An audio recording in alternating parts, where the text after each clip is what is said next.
A paz do Senhor Jesus, tudo bem? Quero aqui compartilhar com você a palavra do Senhor que se encontra ali no livro de Atos dos Apóstolos, no capítulo 16 e nos versículos de número 25 e 26. Pela meia-noite, Paulo e Silas oravam e cantavam hinos a Deus, enquanto os presos os escutavam. De repente, houve um tão grande terremoto que foram abalados os alicerces do cárcere, e logo se abriram todas as portas, e foram soltos os grilhões de todos. Sabe, meus irmãos, quando vemos na palavra do Senhor a vida de Paulo, lembramos que o ministério de Paulo foi um ministério de muita dor, principalmente de dor física. Pois aqui estamos falando de um homem, ele e Silas, eles haviam fazendo a obra do Senhor, né? Eles foram presos porque eles expulsaram um demônio que tomava conta da vida de uma jovem, e ela era usada pelos seus donos, era uma menina que era escrava, e ela era usada pelos demônios para fazer adivinhações. Os irmãos bem sabem a história. Paulo repreende esses demônios, e então eles são presos.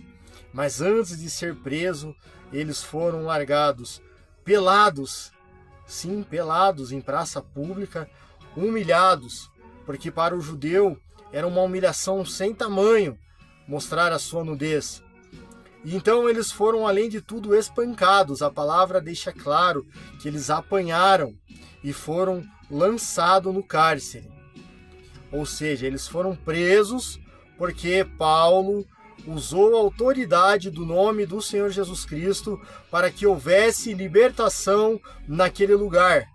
Então, quando achamos que tudo está acabado, quando vemos que Paulo é lançado no cárcere com Silas, por volta da meia-noite, eles começam então a adorar ao nome do Senhor, eles começam a louvar o nome do Senhor. Imagine a dificuldade, todo machucado, dolorido, e ainda estava acorrentado. Ele estava em um lugar insalubre, em um lugar, atrás das cadeias. Ele estava, a palavra nos fala que ele estava atrás ainda, ele não estava nem na parte da frente da cadeia, ele estava no lugar mais úmido, talvez naquela cadeia lá no porão, É o que a palavra nos mostra, é o que aprendemos com a palavra do Senhor. E eles não olham para a situação. Silas até chega a indagar, que estava com dor, e Paulo fala: Silas, vamos adorar.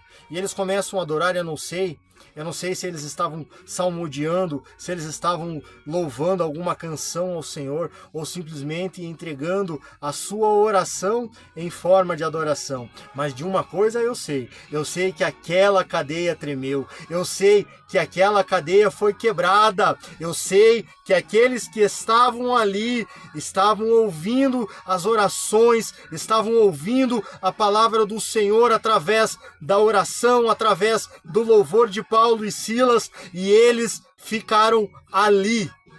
A palavra deixa claro que as cadeias quebraram e todos foram libertos, mas ninguém saiu dali. E como eu sei que ninguém saiu dali, porque ali havia um carcereiro romano que estava para guardar aquele povo. E quando isso acontece, ele puxa da sua espada e ele vai tirar a sua vida, e Paulo grita de longe: não faça isso.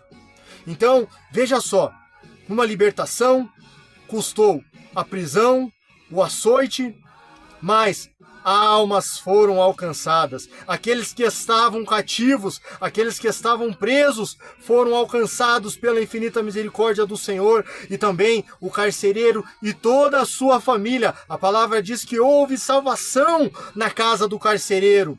Então, que sejamos como Paulo e Silas, que não venhamos a fugir da vontade de Deus, e que não reclamemos da vontade do Senhor, que façamos como eles, para que cadeias sejam quebradas, para que almas sejam alcançadas. Vai ser fácil? Não, mas o Espírito Santo, aquele que começou a boa obra na minha e na sua vida, vai fazer esta obra, em nome de Jesus. Que Deus te abençoe.